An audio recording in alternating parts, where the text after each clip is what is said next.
कक्षा 8वीं विषय हिंदी जैम शिक्षण संकुल की तरफ से आप सबका स्वागत है। तो विद्यार्थी मित्रों, आज हम क्या पढ़ेंगे? मत बांटो इंसान को। तो उसके लेखक है विनय महाजन। तो विद्यार्थी मित्रों, हमने कच्छ की सैर आगे के लेक्चर में कच्छ की सैर और उसका स्वाध्याय मैंने होमवर्क में आपको लिखने के लिए दिया था। तो आज आपने पूरा कर दिया होगा। तो आज हम पढ़ेंगे मत बांटो इंसान को। तो क्या सीखेंगे आज हम मत बांटो इंसान को? तो जो उसका जो हेडिंग है उसमें कवि जो है विनय महाजन, तो उन्होंने यह बताया है कि इसमें हमें क्या बताया है कि इंसान को मत बांटो इंसान को। इंसान ने क्या कर दिया है? भगवान को बांट दिया है मंदिर में, मस्जिद में, गिरजाघर में। तो कि मनुष्य अब आप तुम मत बांटो, मिलजुल कर रहो, भेदभाव नहीं रखो। और ये भेदभाव का जो भाव है उसको बुलाकर सारी एकता की दृष्टि में इस संसार को देखना चाहिए। यानी कि भेदभाव हमें भूल जाना चाहिए और हमें मिलजुल कर रहना चाहिए। यह प्रकृति भी हमें निरंतर यही उपदेश देती है।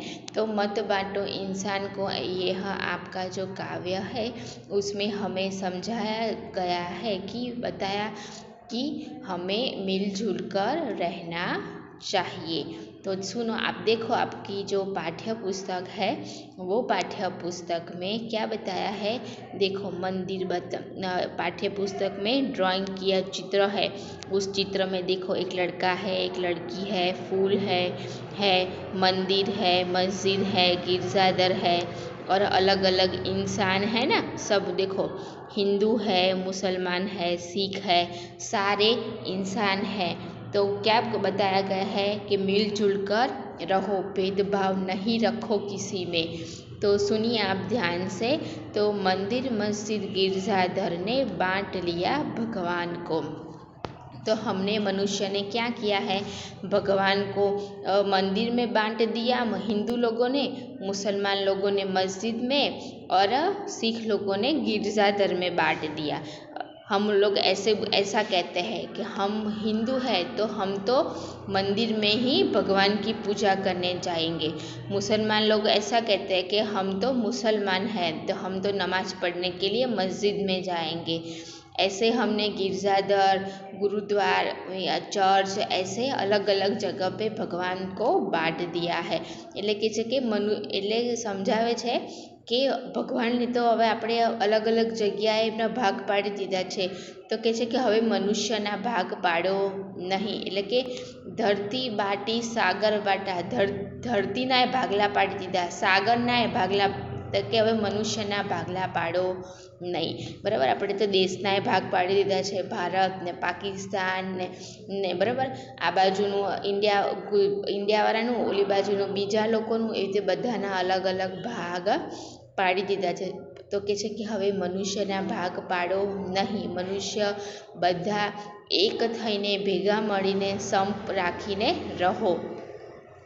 अभी राह तो शुरू हुई है, मंजिल बैठी दूर है, ઉજિયાલા મહેલો. એટલે કે છે કે અભી તો શરૂઆત થઈ છે, હજી તો આપણે ખૂબ આગળ જવાનું છે, ખૂબ પ્રગતિ કરવાની છે. એટલે કે છે કે મંજિલ તો બહુ દૂર છે, ઉજિયાલા મહેલો મેં બંધી હૈ. એટલે કે છે જે અજવાળું છે એ ક્યાં છે? મહેલોમાં બંધ કરેલું છે. હર દીપક મજબૂર હૈ. તમે દીવો હોય ને એના ગરીબના ઝૂંપડામાં કરો કે મહેલમાં સળગાવો, એ તો બધી જગ્યાએ એની રોશની ફેલાવાનો છે.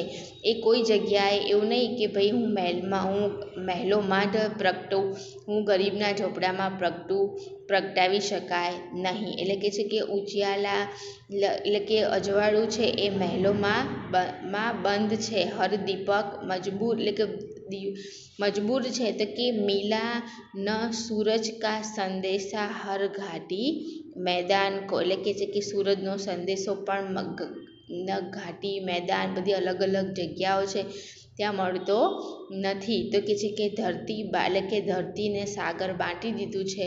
તો હવે કે માણસોને ને કે મનુષ્યમાં ભેદભાવ, વેરઝેરની ભાવના, ઈર્ષ્યા આ બધું દૂર કરી અને બધા એક થાવ, મનુષ્યના ભાગલા પાડશો નહીં. બરાબર. તો આપણે તો બધી જ ભગવાન, નદી, તળાવ બધી જ વસ્તુના ભાગલા મનુષ્યએ પાડી દીધા છે. કે અબ ભી હરી ભરી ધરતી હૈ, એટલે કે હજી પણ આપણો દેશ કેવો છે? હર્યો ભર્યો. બરાબર. ખેતીવાડીવાળો દેશ છે. આપણો ભારત દેશ છે કેવો દેશ છે? એક કૃષિ પ્રધાન દેશ છે. એટલે કે ઉપર નીલ વિતાન, એટલે કે આકાશ કેવું છે? નીલા રંગનું. બરાબર. પર ન પ્યાર હો તો જગ સુના, જલતા રેગિસ્તાન હૈ, એટલે કે છે કે જો આપણે એકબીજા ઉપર પ્રેમની ભાવના ના રાખીએ, વેર ઝેર રાખીએ તો આપણને આ જગત કેવું લાગે? સૂનું સૂનું લાગે. એટલે કે છે કે પેલું રેગિસ્તાન, દાખલા તરીકે રણ પ્રદેશ કેવું હોય? એમાં તો તમને ખાવાનું, પીવાનું, પાણી કંઈ ના મળે. રણ પ્રદેશમાં તમને જોઉં છો ને, રણ પ્રદેશ કેવું હોય? એમાં કશી જ વસ્તુ ના હોય. દૂર દૂર સુધી જોવો ને તો કંઈ જ દેખાય નહીં. એમાં રણ પ્રદેશમાં ચારેય બાજુ રેતી સિવાય કંઈ દેખાય નહીં. પરંતુ એટલે કે છે કે જ્યાં કોઈ પ્રેમ જ ના હોય તે શું લાગે આપણને? ને રેગિસ્તાન જેવું લાગે. જાણે કોઈ અને ભર ઉનાળો હોય અને તમને કોઈ રેગિસ્તાન રણ પ્રદેશમાં છોડી દેવામાં આવ્યા હોય, એક બાજુ ઉપર આકાશમાંથી ગરમી હોય, ચારે બાજુ કંઈ જ ન દેખાતું હોય, રણ પ્રદેશમાં આપણે એકલા હોઈએ તો કેવું લાગે આપણને? બરાબર. તો કે છે કે એટલે કે છે કે આપણી આ ધરતી હરીભરી ધરતી છે, ઉપર આવામાં આકાશ છે, પરંતુ આપણે શું કરવું જોઈએ? એટલે કે બીજા જોડે પ્રેમની ભાવના રાખવાની, વેરઝેરની ભાવના દૂર કરી દેવાની. અને કે છે કે મત બાટો ઇન્સાન કો, માણસને ના ભાગલા પાડો નહીં. તો શું કહે છે? અભી પ્યાર કા જલ દેના હૈ, હર પ્યાસી ચટ્ટાન કો, ધરતી બાટી સાગર બાટા, મત બાટો ઇન્સાન કો. તો શું કહે છે કે હજી તો કે પ્રેમનું પાણી, એટલે શું કહે છે કે તમને કહે છે કે પ્યાર કા જલ દેના હૈ પ્યાસી ચટ્ટાન કો. બરાબર. કે આ જે ચટ્ટાન છે, ચટ્ટાનને શું કહેવાય? શિલાખંડ કહેવાય. બરાબર. તો શું કહે છે કે એ જે શિલાઓ બધી જે છે એ બધી કેવી છે? પ્યાસી, એટલે કે પાણી વિનાની છે. મોટા મોટા પથ્થરોને તમે મોટી શિલાઓ જોઈ હશે. બરાબર. તે બધી કેવી છે? પાણી વગરની છે. કે પથ્થર યાની કે પહરા. તો કે છે કે બધી કેવી છે? પાણી વગરની છે. તો કે છે કે ધરતી અને આ બધું બધું ભાગ પાડી દીધા છે. તો કે છે કે આપણે એને શું કરવાનું છે? તો કે ઇન્સાનોના ભાગલા પાડવાના નથી. અને રેગિસ્તાન, જલતા રેગિસ્તાન એટલે કે મરુસ્થળ. બરાબર. અને બાંટવું એટલે કે વિભાજિત કરવું, એટલે કે અલગ અલગ ભાગ પાડી દેવા. તો શું કહે છે કે તમારે આની જે આ પાણી છે એ આ બધી શિલાઓમાં ને બધી જગ્યાએ શું કરવાનું છે? કે એને પથ્થરોમાં ને બધામાં જે એ સુકાઈ ગયું છે. બરાબર. આજે એને શું કરવાનું છે? પાણી આપવાનું છે. સાથ ઉઠે સબ તો પહરા હો, સૂરજ કા હર દ્વાર પર, બધાએ સાથે ઉઠીને ભેગા મળીને. બરાબર. દાખલા તરીકે કોઈક બગીચો હોય, એમાં મસ્ત ફૂલ ઉગ્યા હોય, સરસ મજાનો બગીચો હોય અને પાણી ના આપો તો કેવો થઈ જાય? સુકાઈ જાય ને. એ કેટલા દિવસ પાણી વગર રહી શકે? એટલે કે જરૂરી છે એને પાણી પીવું. એટલે કે બધા સાથે મળીને ભેગા થઈ અને જે એ સવારે સૂરજ આવે છે. બરાબર. સૂર્ય ઉગે છે ને સવારે. તો કે હર ઉદાસ આંગન કા હક હો ખીલતી હુઈ બહાર પર, એટલે કે છે કે આજે જે આપણું જે આંગણ છે કે જે બધું મુરઝાઈ ગયું છે. બરાબર. એને પણ ખીલવાનો હક છે. પાણી પીવડાવો, એને ખીલવાનો એક હક છે. અને કે છે કે ખીલતી હુઈ બહાર પર. તમે દેખજો રાત્રે ફૂલની કળીઓ હોય ને, સવારે સૂરજની કિરણ પડે ને, સવારે સૂર્યોદય થાય ત્યારે બધા કેવા બની ગયા હોય છે? ફૂલ બની ગયા હોય છે. બરાબર.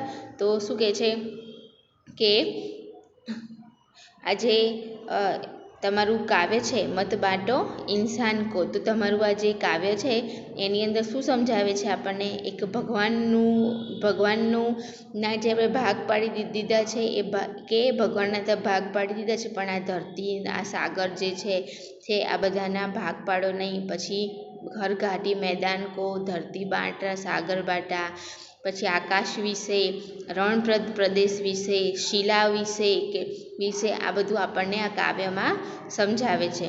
તો તમારે આજે શું કરવાનું છે? ઘરે આગળ આ કાવ્યમાં જે આપણને સમજાયું છે એ ઘરે શું કરવાનું છે? કાવ્ય વાંચવાની છે આજે, બરાબર. નીચેનો એક ફકરો છે એ શું કરવાનું છે? નીચેનો ફકરો હું તમને નેક્સ્ટ લેક્ચરમાં શીખવાડીશ.